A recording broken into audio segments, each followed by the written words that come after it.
Hello दोस्तों, स्वागत है आपका आपके खुद के चैनल एकाशवी लर्निंग अड्डा में।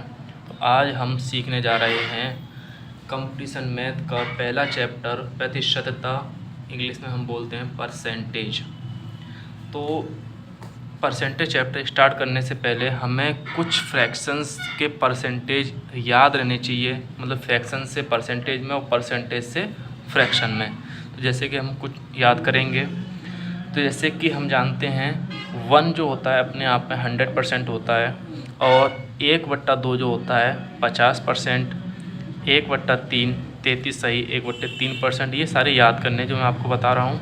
1/4 25%, 1/5 20%, 1/6 16 सही 2/3%, 1/7 14 सही 2/7%, 1/8 12.5%, या हम कह सकते हैं 12 सही 1/2%, 1/9 11 सही 1/9%, 1/10 10%, 1/11 9 सही 1/11%, 1/12 8 सही 1/3%, 1/13 7 सही 9/13%, 1/14 7 सही 1/7%, 1/15 6 सही 2/3%।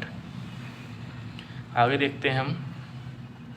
1/16 होता है 6 सही 1/4%, 1/17 5 सही 15/17%, 1/18 5 सही 5/9%, 1/19 5 सही 5/19%, 1/20 5%, 1/24 4 सही 1/6%, 1/25 4%, 1/40 2.5%, या हम कह सकते हैं 2 सही 1/2%, 3/8 37%, या हम कह सकते हैं 37 सही 1/2%, 5/8 62%, या हम कह सकते हैं 62 सही 1/2%, 4/7 57 सही 1/7%, 5/7 71 सही 3/7%। जैसे हम कुछ एग्जांपल्स ले लेते हैं, इन्हें समझते हैं। जैसे कि पहला क्वेश्चन हमारे पास 7/8 का प्रतिशत रूप क्या हुआ। अभी जो मैंने आपको पीछे बताए हैं इन्हें आप अच्छी तरह से याद कर लें, तभी ये सवाल अच्छे से समझ में आएंगे। ठीक है, आप चाहो तो पहले उसका स्क्रीनशॉट लेके आप उन्हें याद कर सकते हो।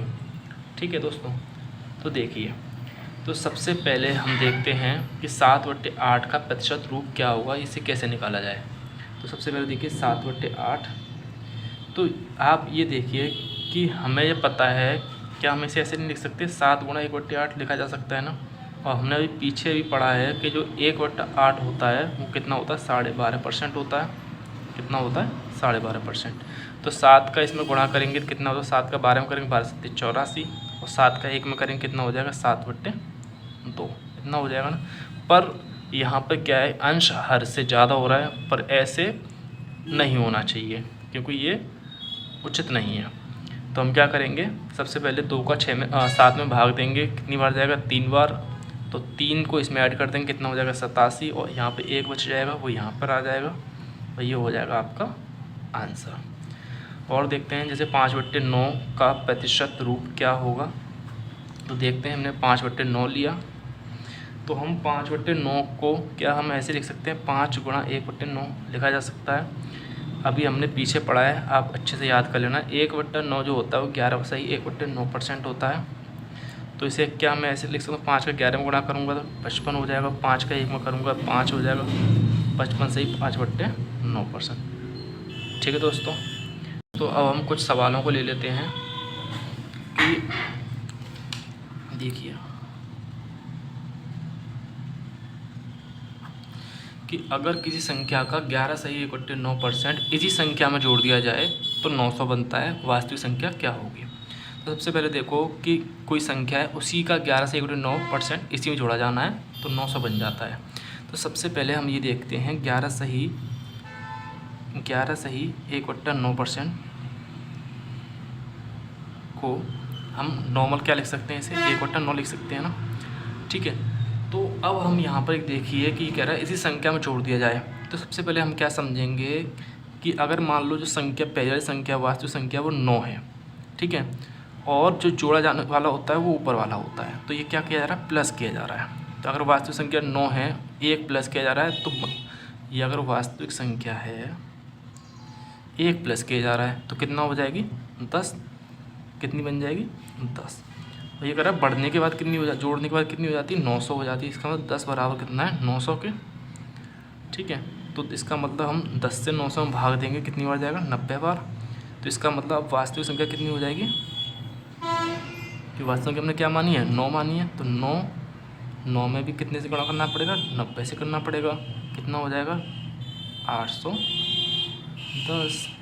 समझ में आया दोस्तों, आगे समझते हैं कि अगर किसी संख्या में 12.5% इसी संख्या में जोड़ दिया जाए तो 2700 बन जाता है। तो सबसे पहले हमें क्या पता होना चाहिए कि 12.5% कितने के बराबर होता है। तो 12.5% कितने के बराबर होता है, 1/8 के बराबर होता है। तो हम क्या जानते हैं, वास्तविक संख्या क्या होती है, नीचे वाली होती है। तो इसमें क्या हो रही है, प्लस हो रहा है 1। तो अगर वास्तविक संख्या 8 है, 1 और जोड़ दें कितनी हो जाएगी, 9। तो 9 क्या बोल रहा है, जोड़ने के बाद कितनी बन जाती है, 2700 बन जाती है। तो इसका मतलब 9 बराबर कितनी है, 2700 है। 9 का 2700 भाग दें कितना पड़ जाएगा, 9 3 27, 300। हमें बताने क्या है, वास्तविक संख्या। तो वास्तविक संख्या क्या हमारे पास 8 है, तो 8 में 300 गुणा कर देंगे कितनी हो जाएगी, 2400। ठीक है दोस्तों, आगे बढ़ते हैं कि अगर किसी संख्या का 9 से 1/11% इसी संख्या में से घटा दिया जाए तो 100 बन जाता है। तो वास्तविक संख्या क्या होगी, देख लेते हैं कि सबसे पहले हमें यह पता होना चाहिए कि 9 से 1/11% कितने के बराबर होता है। सब कुछ मैंने पीछे याद किया कराया हुआ है, देख लेना।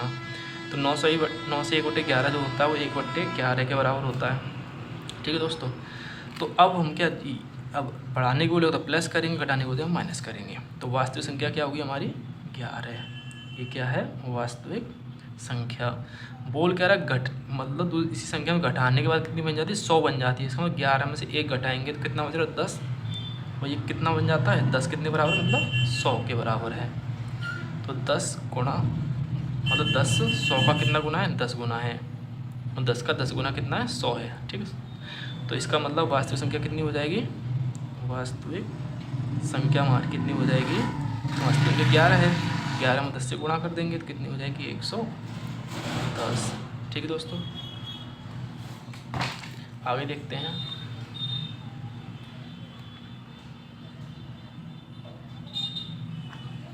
कि अगर किसी संख्या का 10% इसी संख्या में से घटा दिया जाए तो 36 बन जाता है।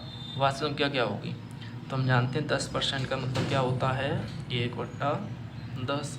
तो घटाना है, इसका मतलब ये माइनस है। वास्तविक संख्या कितनी होगी, 10।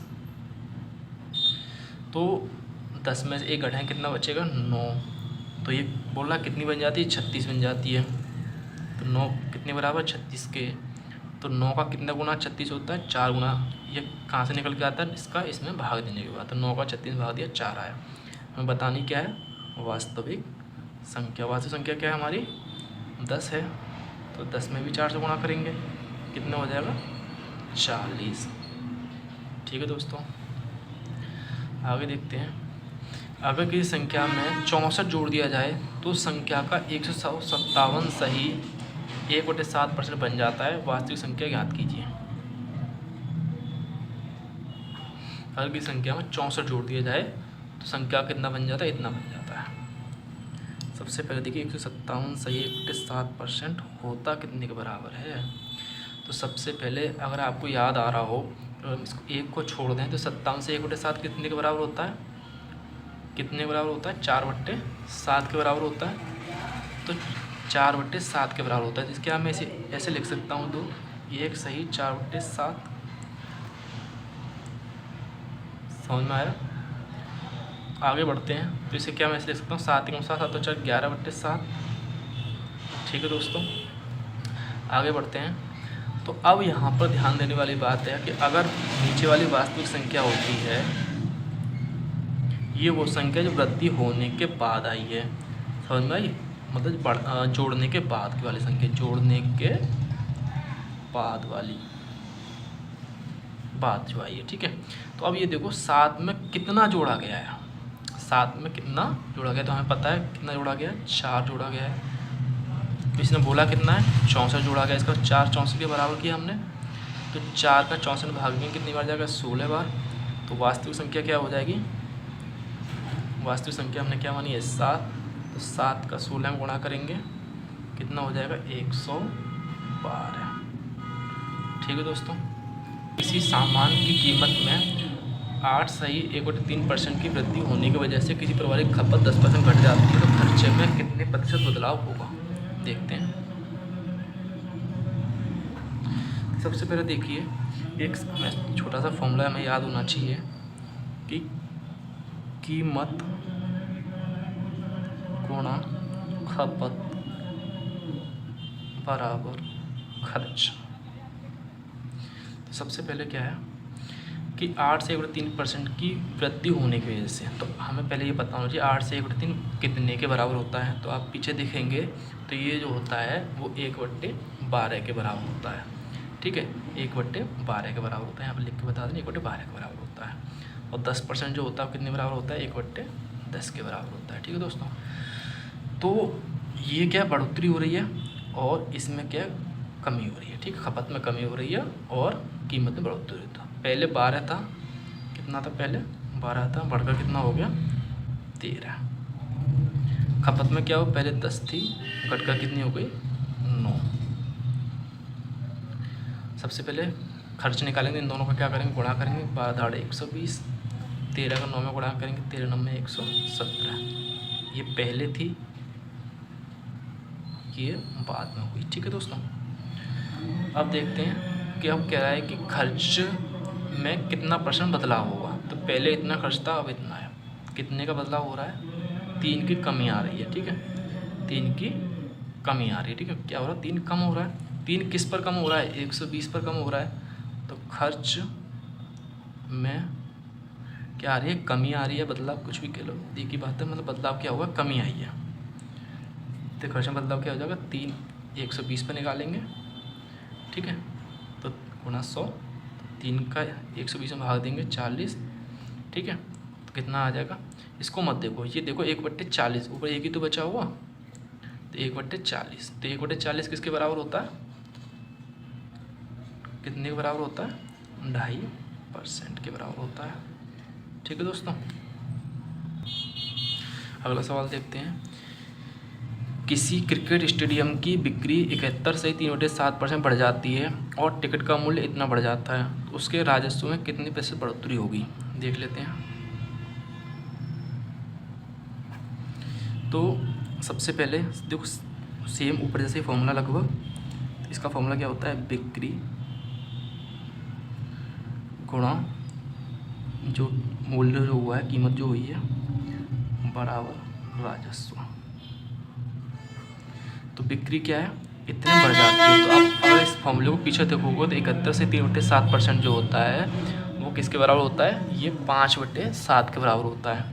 तो 5/7 के बराबर जो होता है, तो इसका मतलब 7 पहले था और बढ़कर कितना हो जाएगा, 7 में 5 जुड़ जाएंगे 12 हो जाएंगे। तो इसका मतलब पहले 7 था तो कितना हो गया, 12 हो गया। मूल्य 6 से 2/3% बढ़ रहा है, 6 से 2/3 होता है 1/15 के बराबर। इसका मतलब पहले 15 था, 1/15 मतलब ये जुड़ जाएगा, कितना हो जाएगा, 16 हो जाएगा। ठीक है दोस्तों, 7 का 15 में गुणा करो तभी तो राजस्व आएगा, कितना हो जाएगा 105। 12 का 16 में गुणा करेंगे तो 12 छिंगे 72, हासिल लगी 7, 12 कम 12, 12 और 7 19। ठीक है दोस्तों, तो देखिए राजस्व में क्या हो रही है, बढ़ोतरी हो रही है। और कितने की बढ़ोतरी हो रही है, तो घटा लो कितना बच जाएगा, ये प्लस हो रहा है ना, कितने की बढ़ोतरी हो रही है, 12 में से 5 गए तो 7 बचे, 8 में से 0 गए तो 8 बचे, 1 में से गए 0, तो 87 की बढ़ोतरी हो गई है। तो किस पर हो रही है, 105 पर हो रही है। तो हम कह सकते हैं राजस्व में बढ़ोतरी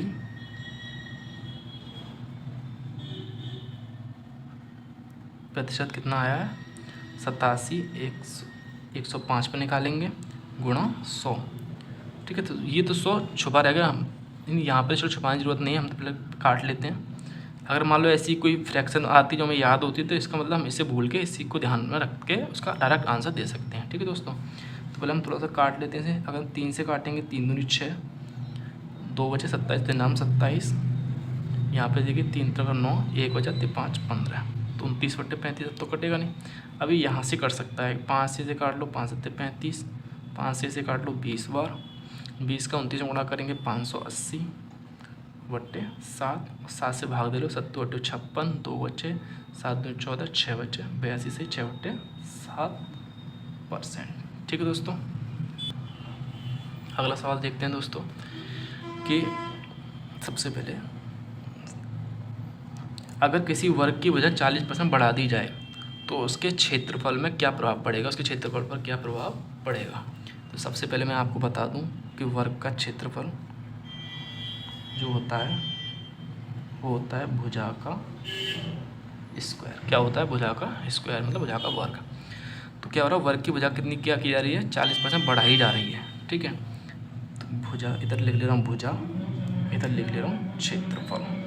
ठीक है दोस्तों, तो 40% का मतलब क्या होता है आपको पता होना चाहिए कि 20% का मतलब 1/5 होता है।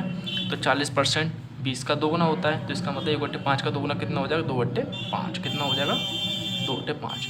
तो यहाँ पर मैं कह सकता हूँ कि अगर पहले 5 थी तो बढ़कर कितनी हो जाएगी, 2 जुड़ जाएंगे 7 हो जाएगी। अगर मान लो पहले 5 थी तो बढ़कर कितनी हो जाएगी, 7 हो जाएगी। क्षेत्रफल कितना हो जाएगा, स्क्वायर करेंगे 5 का स्क्वायर 25 और 7 का स्क्वायर 49। पूछ कर क्षेत्रफल में क्या प्रभाव पड़ेगा, तो पहले 25 था, 25 से कितना हो गया, 49 हो गया। कितने की बढ़ोतरी हो गई, 24 की बढ़ोतरी हो गई। ठीक है, तो हम जो प्रभाव है उसे दिखाएंगे। तो क्षेत्रफल क्या प्रभाव पड़ेगा, तो 24 का 25 पे निकालेंगे गुणा 100, कितना हो जाएगा, 25 से 100 4 बार कट गया, 4 का 96% बढ़ोतरी हो गई। क्या हो गई, बढ़ोतरी। ठीक है दोस्तों, तो हमारा क्या हुआ, 96% आकार इसका, क्षेत्रफल इसका बढ़ गया। ठीक है दोस्तों, अगला सवाल देखते हैं।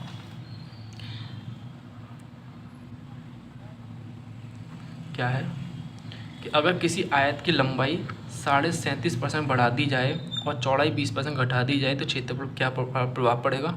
सबसे पहले हमें ये पता होना चाहिए कि आयत का क्षेत्रफल क्या होता है। तो हम जानते हैं आयत का क्षेत्रफल होता है लंबाई गुणा चौड़ाई। ठीक है दोस्तों, तो सबसे पहले हम सॉल्व करेंगे तो इससे हम क्या लिख लेंगे, पहले लिख लेते हैं हम लंबाई, फिर लिख लेते हैं हम चौड़ाई, फिर लिख लेते हैं हम क्षेत्रफल।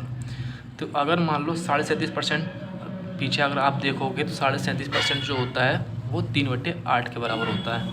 3 बढ़ रही है, तो अगर वास्तविक क्या होगी, जैसे 37.5% का मतलब 3/8, तो 8 पहले होगी तो बढ़कर कितनी हो जाएगी, 8 और 3 11। अगर 8 है पहले तो अब कितनी हो जाएगी, 11। ये पहले और ये बाद। चौड़ाई कितनी, 20% घटा दी जाए। 20% का मतलब क्या होता है, 1/5। तो अगर पहले 5 थी तो 1 माइनस हो जाएगी, यहाँ पे प्लस हुआ है, 1 माइनस हो जाएगा, कितना बचेगा, 4 बचेगा। 5 में जाएंगे तो पहले अगर 5 थी तो हो जाएगी 4। ठीक है, तो 8 का 5 गुणा करेंगे कितना हो जाएगा, 8 5 40। ठीक है, ये कितना हो जाएगा, 11 चौके 44। ठीक है दोस्तों, तो इसका मतलब पहले 40 था, कितना हो गया, 44 हो गया, मतलब 4 की बढ़ोतरी हो गई। 4 की बढ़ोतरी किस पर हुई है, 40 पर हुई है। तो क्या हो जाएगी, 4/40 गुणा 100। तो हम सॉल्व कर सकते हैं, 4 एकम 4, 4 दाढ़े 40। अब देखो 1/10 को हम जानते हैं, तो 100 को भी फिलहाल हम नजरअंदाज करते हैं। तो 1/10 कितने के बराबर होता है, 10% के बराबर होता है। या हम डायरेक्ट सॉल्व करते हैं, 10 का इसमें भाग दे देता, 10% आता जो। तो ये क्या आई है, इसकी बढ़ोतरी आई है क्षेत्रफल में। ठीक है दोस्तों, समझ में आया कि सबसे पहले हम जानते हैं आयत का क्षेत्रफल कितना होता है, लंबाई गुणा चौड़ाई होता है। 37.5% का मतलब 3/8 होता है। तो ये बढ़ोतरी हो रही है, तो +3 हो रहा है। तो अगर पहले 8 थी तो बढ़कर कितने हो जाएगी, 11 हो गई। इसमें क्या कमी हो रही है चौड़ाई में, माइनस लगाएंगे। तो अगर पहले 5 थी तो घटकर कितनी हो जाएगी, 5 लेके जाएंगे तो 4 हो जाएगी। इन दोनों का गुणा करेंगे, क्षेत्रफल क्योंकि लंबाई चौड़ाई का गुणा होता है। तो 8 पंजे 40 और 11 चौके 44। तो बढ़ोतरी कितनी हुई, पहले 40 था, अब 44 से बढ़ोतरी हो गई 4 की। तो 4 की जो बढ़ोतरी हुई 40 पर हुई है, तो 4/40 गुणा 100 बराबर, सॉल्व करेंगे 10% आ जाएगा। ठीक है दोस्तों। ठीक है दोस्तों, अगर आपको क्लास अच्छी लगी हो तो चैनल को लाइक करें, शेयर करें और अभी तक सब्सक्राइब नहीं किया है तो सब्सक्राइब करें। Thank you.